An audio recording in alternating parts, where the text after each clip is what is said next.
नमस्कार। स्वागत है आप सभी का निशान ज्ञान चैनल पे। मैं नितिन उपाध्याय आपका स्वागत करता हूं।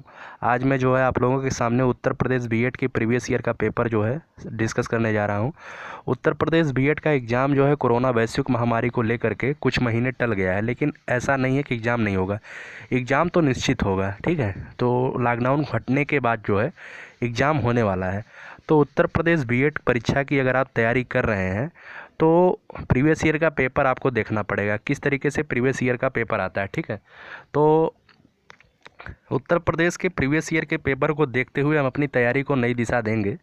तो उसके लिए मैं जो है प्रीवियस ईयर का 2016 से संबंधित कुछ क्वेश्चन लेके आया हूँ। अगर वो क्वेश्चन आपको समझ में आता है, पसंद आता है तो वीडियो को लाइक करिएगा, और हमारे चैनल पर नए हैं तो चैनल को सब्सक्राइब कर लीजिएगा। तो चलिए शुरू करते हैं। सबसे पहला क्वेश्चन है, कान्हा किसली राष्ट्रीय उद्यान किस ज़िले में स्थित है। तो कान्हा किसली राष्ट्रीय उद्यान जो है मध्य प्रदेश में स्थित है, मध्य प्रदेश के मंडला ज़िले में स्थित है, ठीक है। मंडला ज़िले में कान्हा किसली राष्ट्रीय उद्यान स्थित है।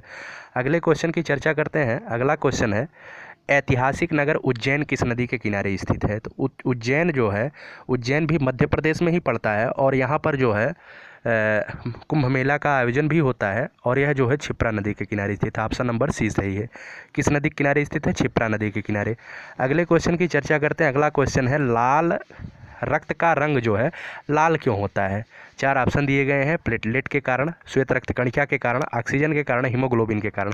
तो लाल रक्त कणिका का जो रंग लाल होता है वह जो है केवल और केवल हीमोग्लोबिन के कारण होता है। हमारा खून जो है लाल क्यों होता है, वह होता है हीमोग्लोबिन के कारण, ठीक है। तो अगले क्वेश्चन की चर्चा करते हैं। अगला क्वेश्चन है, सांची स्तूप के शिलालेख किस लिपि में है। तो सांची स्तूप का जो शिलालेख है, सांची स्तूप का जो शिलालेख है वो ब्राह्मी लिपि में है। किस लिपि में है? ब्राह्मी लिपि में है, ठीक है।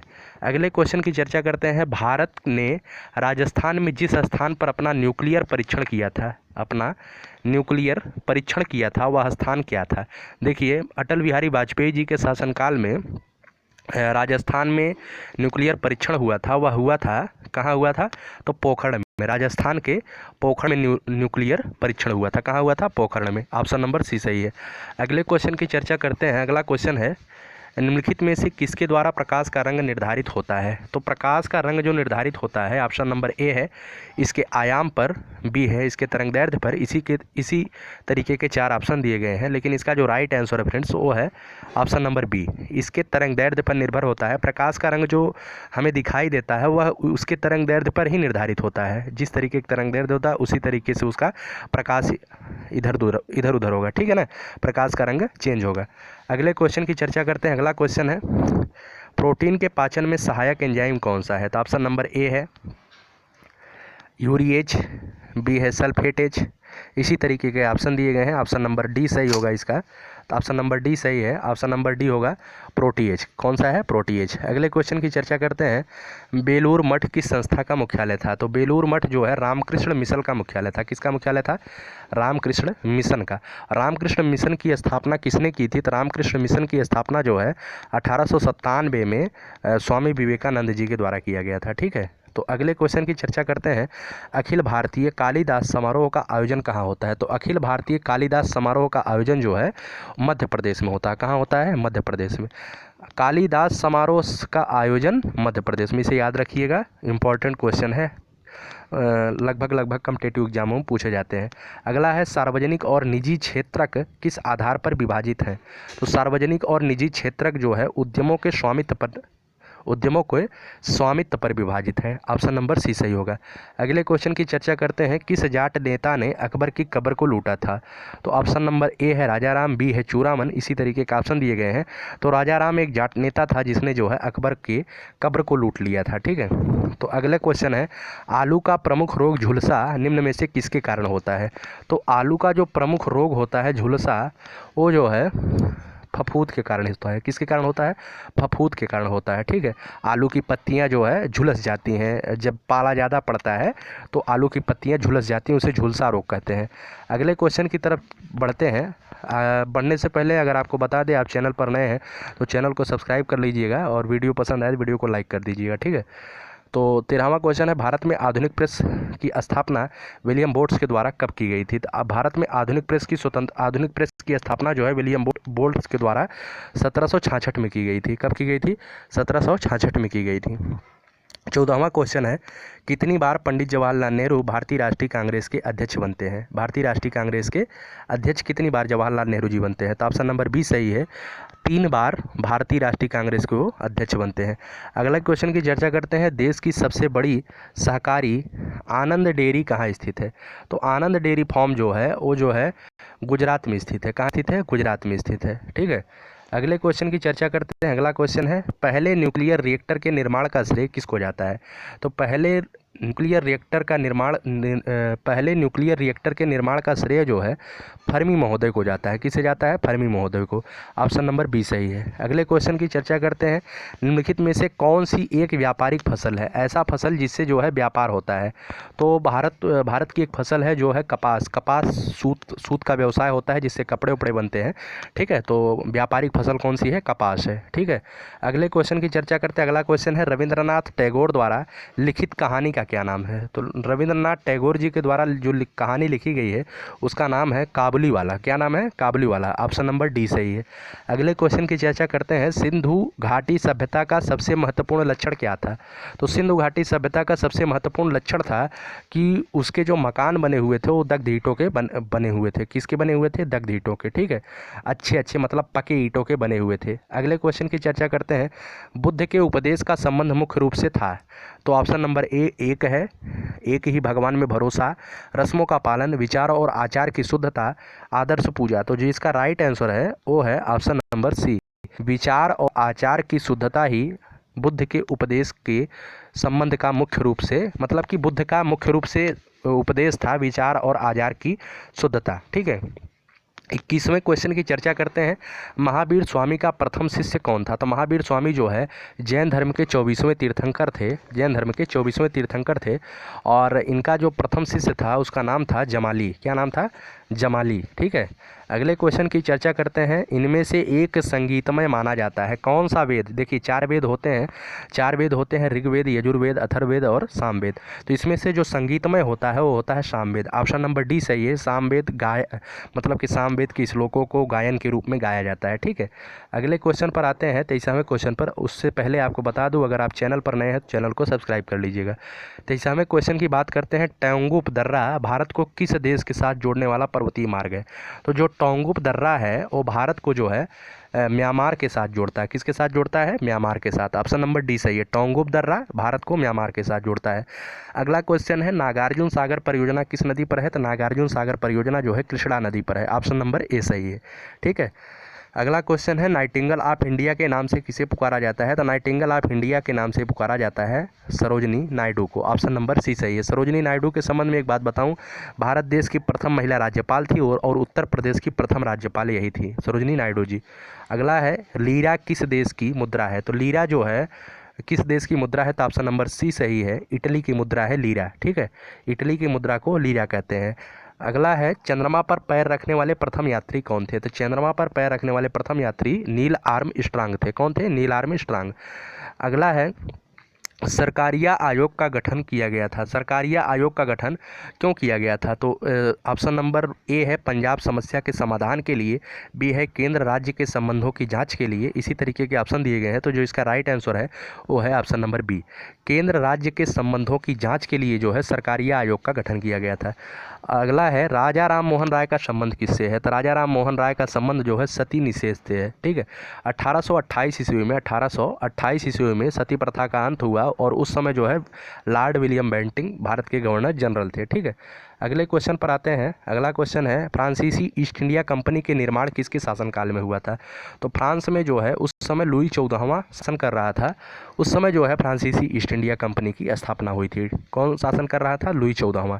ठीक है, अगला है, हड्डी तोड़ ज्वर का सामान्यतः क्या कहा जाता है? हड्डी तोड़ ज्वर को सामान्यतः क्या कहा जाता है? तो पिछले कुछ दिनों में जो है हड्डी तोड़ ज्वर जो है काफ़ी प्रकोप मचाया हुआ था। उसका नाम था डेंगू। क्या नाम था? डेंगू नाम था। डेंगू जब हो जाता है तो हड्डियों में जो है हड्डियों में बहुत ज़्यादा दर्द होता है। इसे हड्डी तोड़ ज्वर के नाम से भी जाना जाता है। ठीक है, डेंगू को हड्डी तोड़ ज्वर कहा जाता है। अगले क्वेश्चन पर आते हैं, वांडे ग्राफ जनित्र का उपयोग क्यों किया जाता है? तो वांडे ग्राफ जनित्र का उपयोग जो है वो किया जाता है उच्च आवृत्ति की वोल्टता मापने के लिए, उच्च आवृत्ति की वोल्टता को जानने के लिए। ठीक है, अगला क्वेश्चन है, अगला क्वेश्चन है डीएनए की अंगुली छापन और नैदानिक शोध केंद्र, डीएनए की अंगुली छापन एवं नैदानिक शोध केंद्र कहाँ स्थित है? तो डीएनए की अंगुली छापन नैदानिक शोध केंद्र जो है ऑप्शन नंबर सी सही है, हैदराबाद में स्थित है। ठीक है। अगला क्वेश्चन है इनमें से उष्णकटिबंधीय हरित वन कौन सा क्षेत्र है? तो उष्णकटिबंधीय हरित वन का क्षेत्र जो है पश्चिमी घाटी है। कौन है? पश्चिमी घाटी है। ठीक है। अगले क्वेश्चन की चर्चा करते हैं पोलियो वायरस मानव शरीर के कहाँ पर पलता और बढ़ता है? जो पोलियो वायरस होता है वो मानव शरीर के ऑप्शन नंबर ए है यकृत में, फेफड़े में, छोटी आंत में, मुख में। तो पोलियो वायरस जो है छोटी आंत में पलता बढ़ता है। कहाँ पलता बढ़ता है? छोटी आंत में। ठीक है। तो अगला क्वेश्चन है इस्पात का चौखट निम्न में से किसे कहा गया है? तो इस्पात का चौखट कहा गया है, इस्पात का चौखट कहा गया है भारतीय नागरिक सेवा को। भारतीय नागरिक सेवा को जो है इस्पात का चौखट कहा गया है। ठीक है। अगले क्वेश्चन की चर्चा करते हैं। उससे पहले मैं आपको बता दूं, अगर आप चैनल पर नए हैं तो चैनल को सब्सक्राइब कर लीजिएगा, वीडियो पसंद आए तो वीडियो को लाइक भी कर दीजिएगा। 37वां क्वेश्चन है वाष्पोत्सर्जन में पौधे का कौन सा अंग, वाष्पोत्सर्जन में पौधे का कौन सा अंग भाग लेता है? तो जो इसका राइट आंसर है वो है पत्तियां। वाष्पोत्सर्जन में पत्तियां भाग लेती हैं। श्वसन के दौरान 38वां क्वेश्चन है श्वसन के दौरान ऊर्जा कहाँ पैदा होती है? तो ऑप्शन नंबर बी इसका राइट आंसर होगा, माइटोकॉन्ड्रिया में। कहाँ पैदा होती है? माइटोकॉन्ड्रिया में पैदा होती है श्वसन के दौरान ऊर्जा। 39वां क्वेश्चन है आरएनए में कौन सी नाइट्रोजनी आधार नहीं पाए जाते हैं? आरएनए में कौन सी नाइट्रोजनी आधार नहीं पाए जाते हैं? कौन सी नाइट्रोजनी आधार नहीं पाए जाते हैं? ऑप्शन नंबर ए है थायमीन, एडेनिन, ग्वानिन, यूरेसिल। तो इसका जो राइट आंसर है फ्रेंड्स वो है option number A thymine. RNA में जो है थायमीन नहीं पाया जाता है। ठीक है। 40वां क्वेश्चन है संसाधन का मूल्य किस पर निर्भर करता है? तो संसाधन का मूल्य जो निर्भर करता है वो समाज की आवश्यकता पर निर्भर करता है। आपके पास कितनों भी सब्जी हो जाए, अगर उसको खरीदने वाला कोई नहीं है तो आपका सब्जी व्यर्थ है, आपकी सब्जी फेंकी जाएगी। ठीक है। आपके पास कोई चीज़ कितनों हो जाए, ठीक है, अगर वो उसे कोई खरीदने वाला नहीं है तो आपका जो आपके पास जो वस्तु है, सामान है, वो व्यर्थ हो जाता है। तो संसाधन का मूल्य जो है समाज की आवश्यकता पर निर्भर करता है। ठीक है। अगले क्वेश्चन की चर्चा करते हैं निम्नलिखित में से कौन ऊर्जा का नवीकरणीय स्रोत है? देखिए नवीकरणीय स्रोत का मतलब होता है जो पुनः उत्पन्न हो जाए। ठीक है। जो पुनः उत्पन्न हो जाए, जो कभी समाप्त न हो, वो ऊर्जा का नवीकरणीय स्रोत है। जो जैव गैस होता है ऊर्जा का नवीकरणीय स्रोत होता है। ठीक है। तो पेट्रोल गैस, प्राकृतिक गैस, ये सब खत्म हो जाएंगे। अगले क्वेश्चन की चर्चा करते हैं अधिकार निष्प्रभावी करने का आदेश प्राप्त करने के लिए उच्चतम न्यायालय या सर्वोच्च न्यायालय के निम्नलिखित में से किस याचिका की आवश्यकता होती है? तो अधिकार को निष्प्रभावी करने के लिए जो है उत्प्रेषण लेख भेजा जाता है। क्या भेजा जाता है? उत्प्रेषण लेख भेजा जाता है। ठीक है। अगले क्वेश्चन की चर्चा करते हैं। अगला क्वेश्चन है भारत में एकल नागरिकता का विचार कहाँ से लिया गया है? भारत में एकल नागरिकता का विचार जो है इंग्लैंड के संविधान से लिया गया है। कहाँ से लिया गया है? इंग्लैंड के संविधान से लिया गया है। कनाडा से जो है संघात्मक शासन की व्यवस्था ली गई है। ठीक है। अगले क्वेश्चन की चर्चा करते हैं business at the rate speed of thought, business at the rate speed of thought, यह जो है बहुत ही फेमस पुस्तक रही है बिल गेट्स साहब की। किसकी? बिल गेट्स साहब की बहुत ही फेमस पुस्तक रही है business at the rate speed of thought. ठीक है। किसके लेखक हैं? तो बिल गेट्स के रचयिता हैं इसके। ऑप्शन नंबर सी सही है। ठीक है। माइक्रोसॉफ्ट के जनक कहे जाते हैं बिल गेट्स साहब, और माइक्रोसॉफ्ट की स्थापना जो है 1975 में कर देते हैं। ठीक। कांग्रेस का 7वां अधिवेशन कहाँ आयोजित हुआ था? तो कांग्रेस का जो 7वां अधिवेशन आयोजित हुआ था वह हुआ था ग्वालियर में। 1891 में कांग्रेस का 7वां अधिवेशन आयोजित किया गया था। 46वां क्वेश्चन है 88वें ऑस्कर अवार्ड 2016 में किसने सर्वश्रेष्ठ अभिनेता का पुरस्कार पाया था? तो देखिए ये सब क्वेश्चन जो है 2016 से संबंधित है। तो मैं आपको बता दूं कि वो भी आते हैं, जैसे कि करंट अफेयर के क्वेश्चन पूछे जाते हैं तो उस समय जो इसका राइट आंसर था वो था ओवेच चिनाय। अगर 2020 में परीक्षा होगी तो 2019 और 2020 की जो है करंट अफेयर, हाल ही के जो करंट अफेयर हैं वही पूछे जाएंगे, 2016-17 का नहीं पूछा जाएगा। इसलिए आप 2019 और 20 के करंट अफेयर मतलब कि कोई भी पत्रिका लेकर के पढ़ने की कोशिश करिए। ठीक है। अगले बात करते हैं जुवेनाइल जस्टिस अधिनियम 2015 के अनुसार जघन्य अपराधों के लिए नाबालिग अपराधियों की आयु 18 वर्ष से घटाकर कितनी कर दी गई? तो जुवेनाइल जस्टिस अधिनियम के अनुसार अगर जघन्य अपराध कोई व्यक्ति करता है, अगर उसकी आयु 16 वर्ष है तो 16 वर्ष से कम है तो नाबालिग माना जाएगा, लेकिन अगर 16 वर्ष से अधिक है तो नाबालिग नहीं माना जाएगा। ठीक है। अगला क्वेश्चन है, उत्तर प्रदेश सरकार ने 2016-17 को क्या घोषित किया गया था? तो उत्तर प्रदेश सरकार के द्वारा जो है 2016-17 को किसान और युवा वर्ष घोषित किया था। कौन क्या घोषित किया था? किसान एवं युवा वर्ष। ठीक है। अगला क्वेश्चन है 49वां क्वेश्चन है, पॉक्सो ई बॉक्स का संबंध किससे है? तो पॉक्सो ई बॉक्स का संबंध जो है बाल यौन शोषण से है। ऑप्शन नंबर बी सही है। किससे है? बाल यौन शोषण से। अगले क्वेश्चन की चर्चा करते हैं। 13वें दक्षिण एशियाई खेलों का आयोजन वर्ष 2019 में किस देश में होगा? तो 2019 का आयोजन जो है हो चुका है इस समय, क्योंकि यह 2016 का क्वेश्चन पेपर था इसलिए 2019 का पूछा था। तो इसका जो राइट आंसर है वो है नेपाल। कहाँ है? नेपाल। तो 2000 मतलब कि 2019 में जो दक्षिण एशियाई खेल हुए थे वो कहाँ हुए थे? तो नेपाल में हुए थे। तो ये जो है 50 क्वेश्चन जो है उसके थे सामान्य जानकारी के थे। यूपी बीएड में बहुत ही ज़्यादा पूछे जाते हैं और उम्मीद करता हूँ आपको ये सभी क्वेश्चन समझ में आए होंगे। अगर समझ में आए हैं तो वीडियो को लाइक कर दीजिएगा और यूपी बीएड की तैयारी करने वाले जितने भी बच्चे हैं सबके पास यह भेज दीजिएगा। वो भी देख लेंगे किस तरीके से बीएड प्रवेश परीक्षा में क्वेश्चन पूछे जाते हैं। ठीक है। तुम और शेयर कर दीजिएगा। अगर वीडियो चैनल पर नए हैं तो चैनल को सब्सक्राइब भी कर लीजिएगा। बहुत बहुत धन्यवाद वीडियो को पूरा देखने के लिए। ठीक है।